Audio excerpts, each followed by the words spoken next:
in top 16. We got Fat Pack, who isn't really a duos player. I think everybody in multi is a duos player today. Because the event is just so big. But he's having success. I was curious looking at this bracket how Fat Pack was going to shake up. One of the best Shaggies in solos, doing pretty dang well in duos right now as well. But they're up against Swerve and Wavy. That could shut them down here. We'll see what the case ends up being as they try to slate their way into a top 8 scenario. We've got Universe, Trout, and Davis. I've heard of Davis, haven't heard of Trout, so like to see, the teammate coming in and finding success, but they're against Glorifying Ego Blade. That's going to be a super tough matchup for them. And then Minty against Shiro. That will be a matchup for all time. Sad that it's not in the top 8 because I would have loved to watch it. Yeah, I definitely wanted to watch that one for sure as well, man. Oh my gosh. Yeah, we got some crazy fights happening in Losers Top 16 right now, so we'll definitely see in a little bit who has enough might to reach the top 8. Right, get some moolah in the bank, All right, so Classy, it wouldn't truly be a 7.5K broadcast if I didn't do it to you. Who's winning the bracket? Who's taking the 3K and the plat fight stipend? I don't know, man. There's just so many duos just really cranking it down today, really creating these upsets. Like, man, I don't know. Oh, you won't call it. You won't call it. You know what? I'll call it just for the stream. I think Melly and Falsey are really locked in. Ooh. They have been screaming it day in and day out. But enough about that. Ladies and gentlemen, we got the first match of the day. Jungle and FPZ versus Lust and Camila. In the south. Oh, yeah, we got the gummy worms. Hey, they're smiling too. They're smiling because they know the action's kicking off. Let's go. It's game 1. It's winner's side. We're kicking it off in semis for a shot at $3,000. Yeah, 3,000 beans. But what do you know about the Wonder Woman BA? Obviously, Jungle FPC have been playing for a bit. What do you know about them, Mr. Kenny? I know they both show up in solos, but in duos as well. They're both such consistent players. It really comes off the fact that they can win ones, which they're trying to do right now early into game 1. Not quite going their way in terms of trades. The Rick just kind of showing up right now. Lots of projectiles to work with here if you are this red team. But of course, you're going to have this Black Adam who's great against killing projectiles. Same thing with Jungle. You saw him shielding the words early. They're slowly bringing this one back. Sarah going to do it for Jungle, and that's the first stock for blue team. Looking for one more here off ledge. Not quite going to find it. There's the kick, and they pull it off. Yes, sir. FPZ loves just baiting out those options at ledge, waiting for that option, just so hungry for an option to come out so he can get that infamous Black Adam dare just out of nowhere. But hey, Lust Camila talking back, taking back that stock. Oh my gosh, this is a Wonder Woman armor coming out, but Velma gonna make some action happen. Oh, Crushin was looking for the portal cheese. He got it on somebody. Okay, he got it on FPZ. But Jungle is gonna do his best right now to get something going while FPZ's in recovery, which he is doing quite well. It's such a tough game, really, for this Rick. It's so hard to get activated. There's no room on this stage. You're playing against 2 oppressive fighters, and it really has looked like that for Crush. It really hasn't been able to get involved at all. This might be a go next angle. We're slowly encroaching upon it. They are slowly working this team into burnout, but this blue team looking already back together. They're going to double shield with one another. Clap on its way, really trying to shut this game down. The projectile spam coming back through, though. Is it enough to try to get stocks back? Van on stage. Hey, yo, Fred's locked in. Oh, well, he drove off the map. Unfortunate.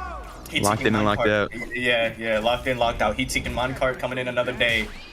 But yeah, Crushin is just really hard time, to find his way in because we have a double projectile comp versus a double anti-projectile comp. So it's like, oh my gosh, how do we get in? And on top of that, we have Wonder Woman disjoints, which are just, it's going to be very hard to get in, as well as, some armor tacked on top of all of that already. But, Lust and Camila are no stranger. Hey, yo, what is that? Okay, that's how it goes. I wouldn't say Jungle has some great extra credits. Somehow FPZ just died, though, and this game has actually put itself decently even. Never mind. The clap straight into the charged up from Jungle is enough to finish the job. Hey, yo, that interaction. Bro, he just got exploded. Hey, man, that one interaction, bro. Like, I think Rick just straight up sent him to the multiverse. Like, bro disappeared. That one might be on us. You know, hated on the Rick for a couple seconds, said the projectile's not coming through, and he said, you know what, let me show you guys something. You really think I don't got ball? Let me show you something real quick. But yeah, definitely the double projectile into this composition for jungle and FPZ is not going to work. Truth be told, it's just not going to work. We went back to lobby. That's got to be a switch, right? I don't know necessarily, because Crushing and Camila have overcome many odds into double anti-projectiles, just not so quite into this exactly. We've seen them overcome Steven comps. We've seen them overcome some other Wonder Woman comps, but it's just the BA tacked along with the Wonder Woman. That's where stuff gets really dicey for sure. I do believe that they're gonna stick it, but they just really gotta find more with their advantage state, honestly. Yeah, they're gonna hold true. It's just the fact that that's so easy to soak projectiles here. So it's really up to Crush and Camila to find creative ways to get close without getting close, if you know what I mean. You gotta be close enough that you can land the projectile, but far enough away that you're not getting stuck into combo cycles. I mean, you really saw the implications of it at the end of the game. When jungle and FPZ come together, they do so much damage so quickly. So can you keep this team away? Yeah, for sure, definitely. But we've seen it in earlier sets as well. If you know the audience has been keeping up with the bracket, we've seen some van setups from Lust and Camila, like actual confirms into van.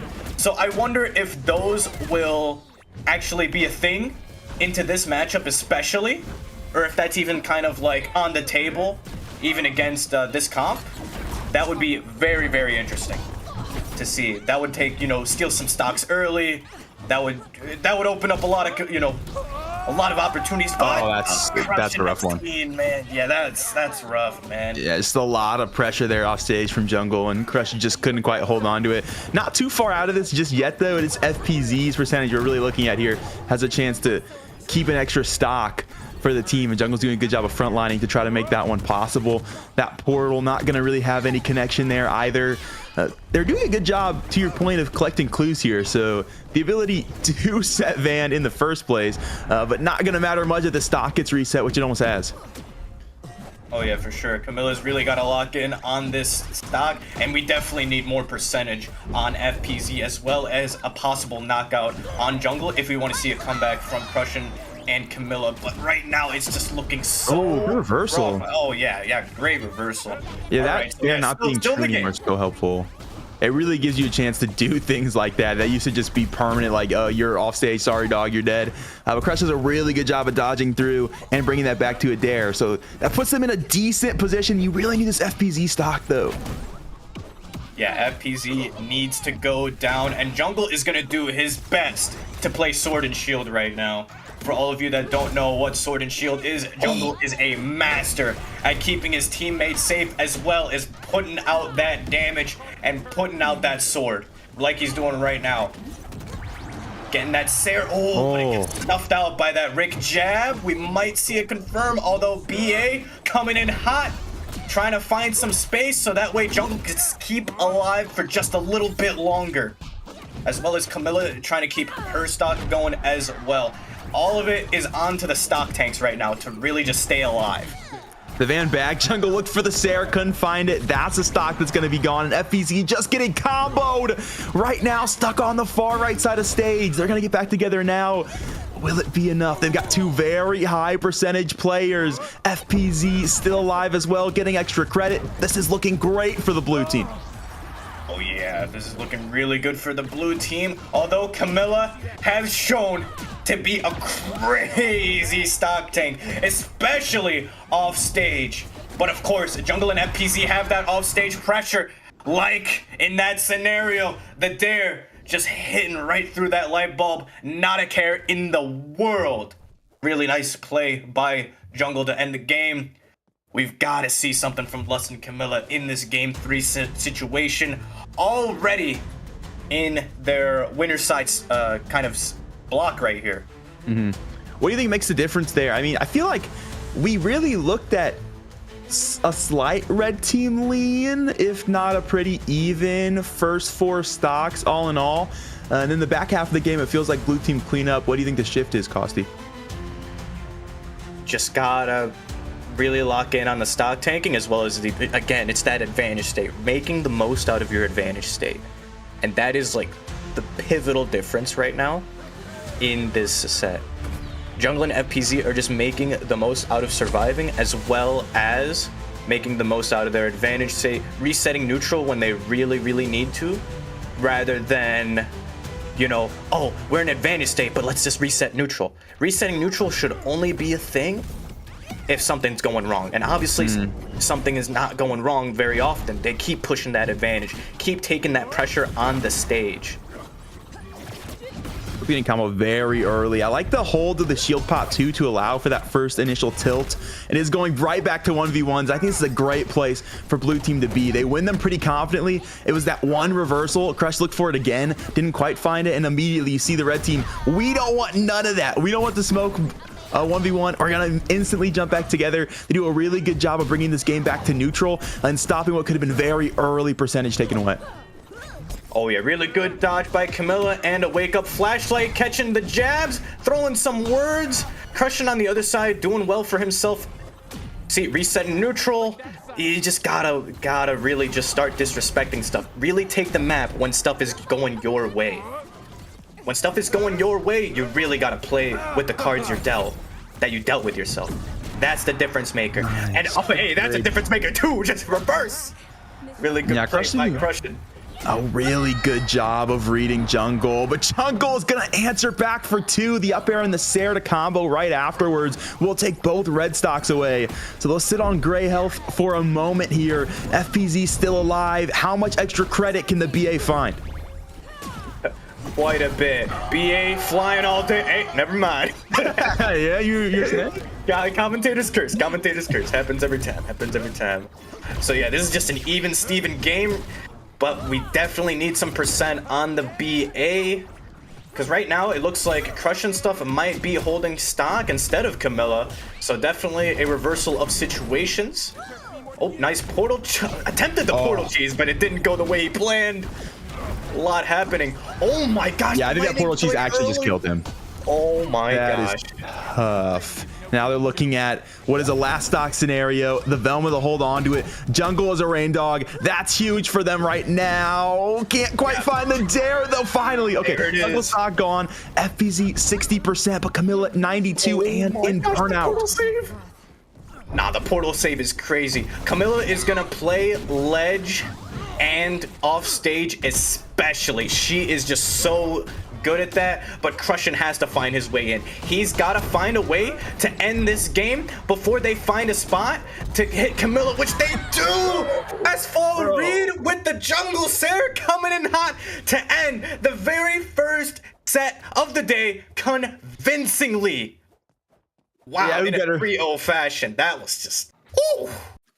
Who better than Jungle and FPZ have been phenomenal in solos and duos all year. Of course, they're going to show up and show out. But to start off 3-0 in winners bracket top 8 is absolutely huge from this duo. So much momentum. They can steamroll through the rest of this bracket. Of course, we've got to